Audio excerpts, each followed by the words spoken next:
Hello everyone, and welcome back to Semi Control Chaos. I'm sorry for the delay in my videos lately, but I'm actually running into a bit of a problem, which is also part of the reason why I'm reviewing this today. But I'm going to be reviewing the HAUPPAUGE HD 60. This is their capture device that records in 1080p at 60 frames a second. And it's this capture card I've been using for pretty much all my gameplay videos and even some of the things that are not gameplay on the channel. Now, I said just a second ago that I've been having issues, and that kind of already puts this in a negative light, but this isn't bad. It's just I personally can't use it with the setup that I currently have. There's a couple reasons for that, and I'll get into that in just a minute. So on screen now is everything that this system comes with, or this unit rather.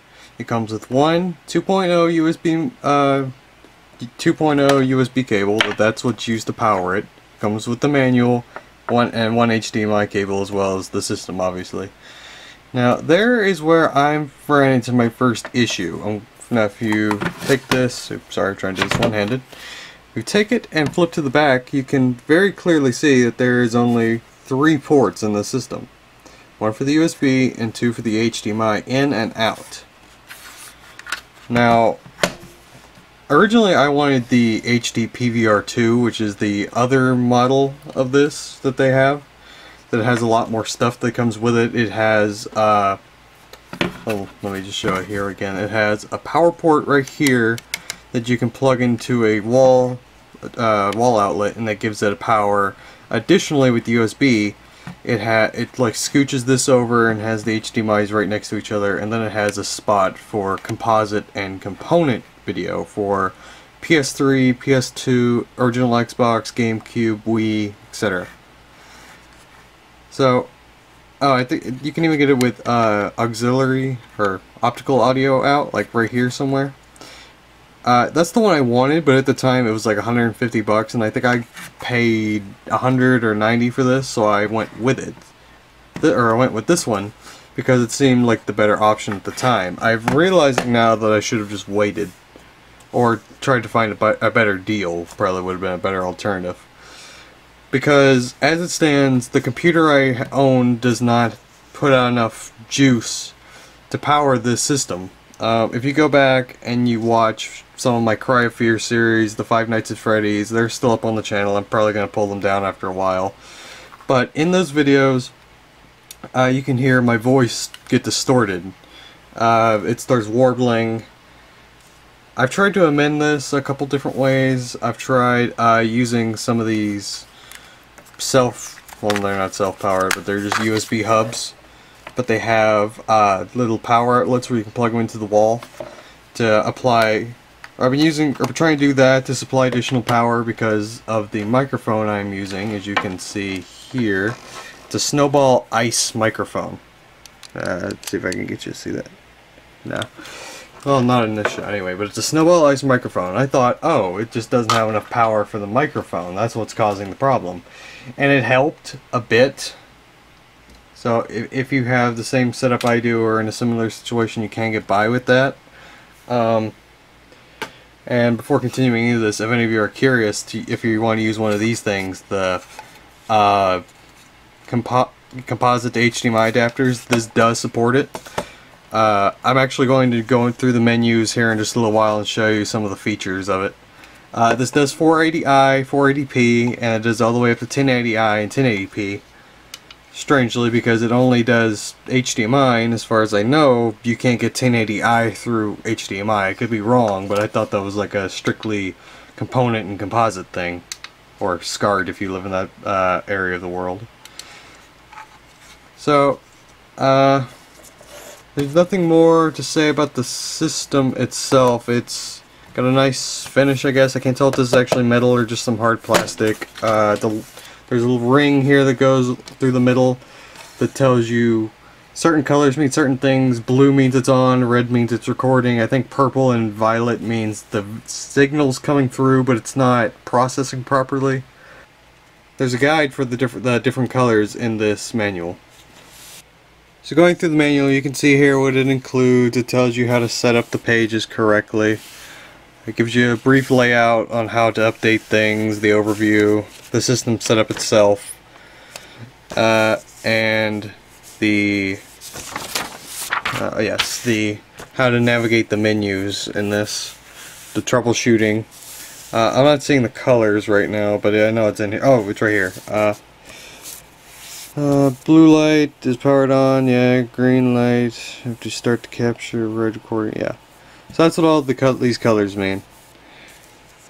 So it's a pretty straightforward, simple manual. There's a couple things they don't tell you, or at least it didn't get translated to me when I was using this thing. I've been using this thing for a year, or about a year. I got it last October or so, right around there.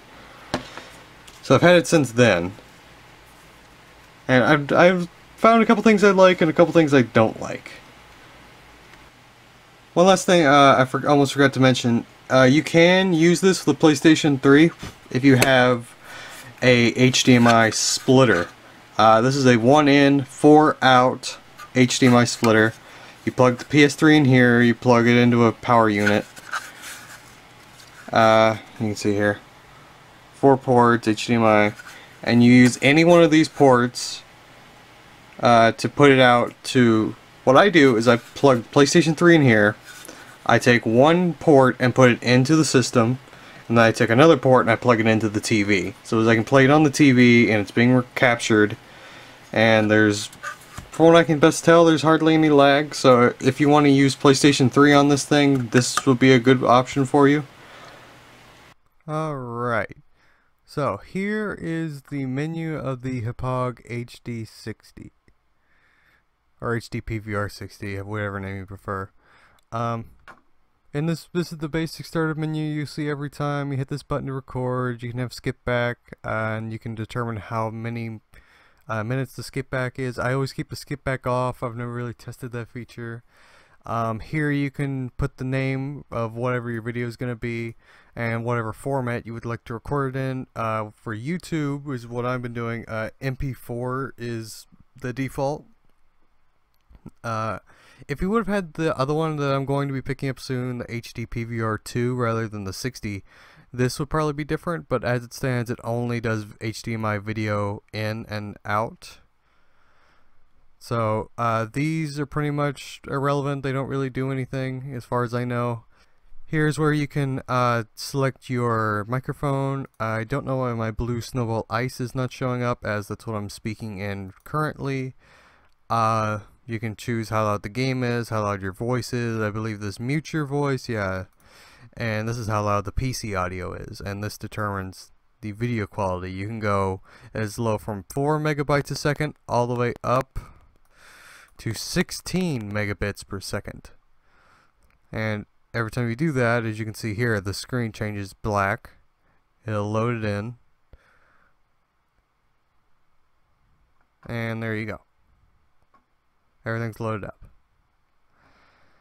You can make it variable or constant. If you go into the advanced section here, as you can see, it does 1080p, 1080i.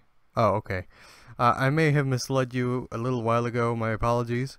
It does 1080p, 1080i, 720p, 480i, and 480p, along with whatever that is, the 576p and 576i. I've never really heard that resolution. I'm sure there's plenty of things that use it. For this, you can change it. The 1080p source, you can actually make the 1080p source 480 if you really wish. I'm not sure why you would do this, but you can, and you can change the frame rate all the way back down to 15. Let's see. I know once you get down past, yeah, it's the 480 and 480i that will not go up to 60 frames a second. The 720p up, you can get 60 frames, but besides that, it's just 30 max. Now you go back here to the audio encoder, and you can change. Here's your audio bitrate, and you can determine how many kilobits you want a second. For whatever reason, I used to have this all the way up to, I think, 192, and that's when my voice kept getting distorted. I knocked it down to 96, and that made it better. Yet when I dropped even further down to 64, the problem recurred again. So, I guess the 96 kilobits, it was a pretty nice middle point, at least for my setup. I should mention in this that it requires either, or at least requires an i5 or an i7, I believe, for webcam. The computer I'm using only has an i3, so I think that is also probably a big reason why I'm not able to run this equipment correctly. Just because I don't think my computer has the adequate resources. However, I'm hoping that changes. But moving on here, we have the audio decoders. Yeah, okay, the AAC recorder or decoder, you only get one option. I'm not really sure what that's all about. And then you get all these options for the MPEG1 decoder. Line in, just default microphone. You can change the delay, firmware. Make sure you're currently up to date. You can check this with the current version on their website, I believe. HDCP. I'm not quite sure what this is again. I know you have to turn this off with your PlayStation 4 to play it on this capture card. And then your webcam options are down here. You have an encoder, capture, everything right there. It gives you the loadout. Alright, so now we're going to exit out of that. You can go here and turn on your, or turn this off so as you can hear your voice. Just make sure there's no audio errors, no audio warbling or whatever the term is. Now you go here, and this is all the videos that you have recorded. You can scroll down. I have so many of these.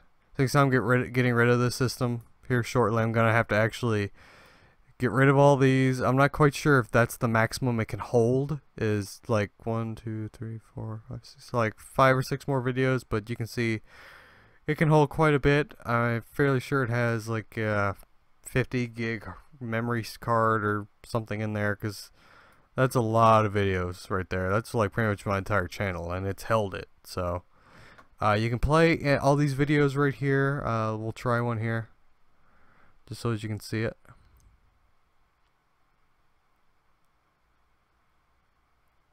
Yeah, you can see it's playing here. You can pause it. You can actually edit your videos.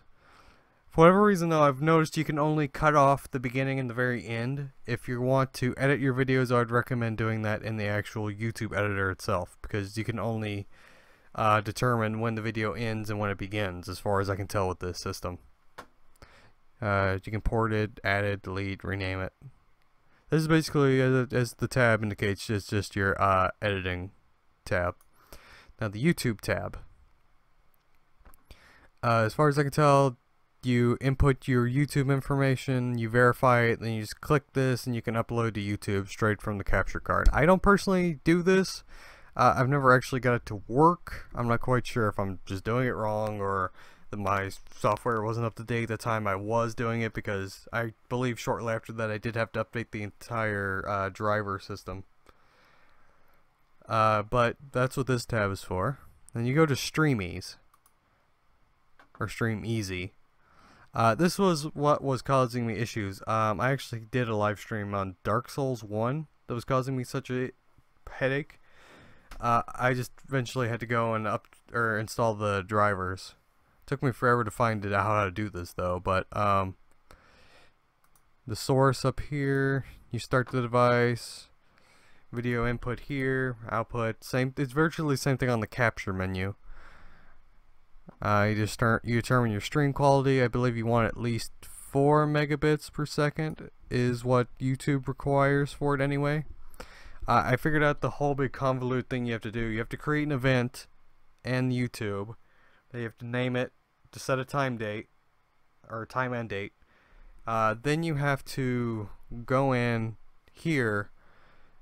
You select channel. You'll sign into your no, you go to this. You click channel. And you log into Facebook or YouTube, and then you can stream. Now you go here to settings, and this is I've never really used this that much. I believe it's mainly just for the webcam stuff. This is determines where your videos are going to be saved, snapshots, video decoding, iframe, all this. And then finally, your webcam settings. You can edit the face cam position, you can determine what size it is. You can choose which webcam you want to do. Since how this is recording through my PC or my laptop, it's want to do the integrated webcam, and I'm not quite sure what this little box does. I don't think I've ever actually clicked on it. Oh well. And then the frames, you can choose between a certain number of frames.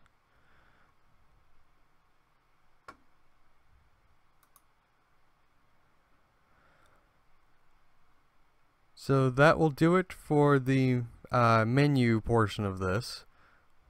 I hope I was at least fairly educational with this, because I'm trying to make it a little easier on people who may not have learned any of this stuff yet, because it took me forever to learn it myself by just trial and error.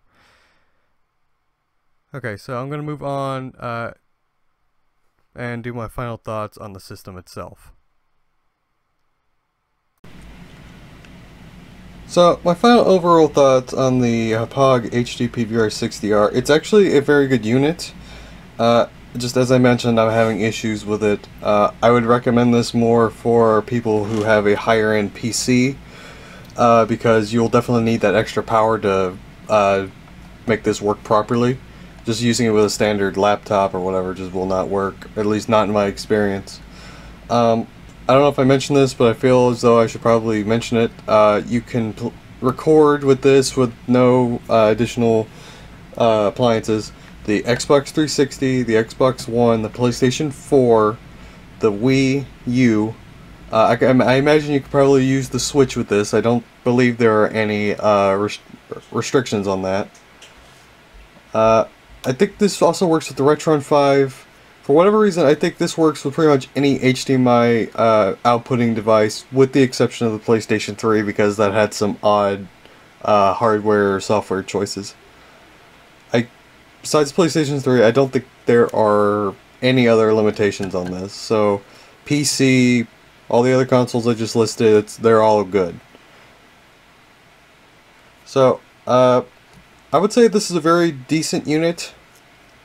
I just personally can't use it, which is why I'm about to get rid of this in favor of the HD PVR 2, and I'll see if that suits my setup any better, because as I mentioned, it has the self-powering port. That is something I wish they would have added into this, just more stuff on the back. I feel like this model is probably a little less build quality than maybe the HDR or PVR 2. I don't know, I've never actually had an HD PVR 2. I'll have to do a later comparison with that, but I would say just off the bat this would be more aimed at PC gamers. Because, again, you would need a high-end PC to run this properly. So if you happen to be a PC gamer and you have some consoles you would like to record as well, this is probably right up your alley. But if you just want to focus on console games, I would focus on something that's a little less demanding with power, or at least gives you more options of giving the power in, like the PVR 2. So anyway guys, this has been my review of the HAUPPAUGE HD PVR 60. I wanted to just go ahead and give this a quick review before I got rid of it. To let you know my overall thoughts, walk you through the menu. If you have any questions, if you have one of these or another model and you can't quite figure something out, leave a comment down below. I can probably help. Because as I mentioned, but I had to go through with this and just do a lot of trial and error until I figured it out.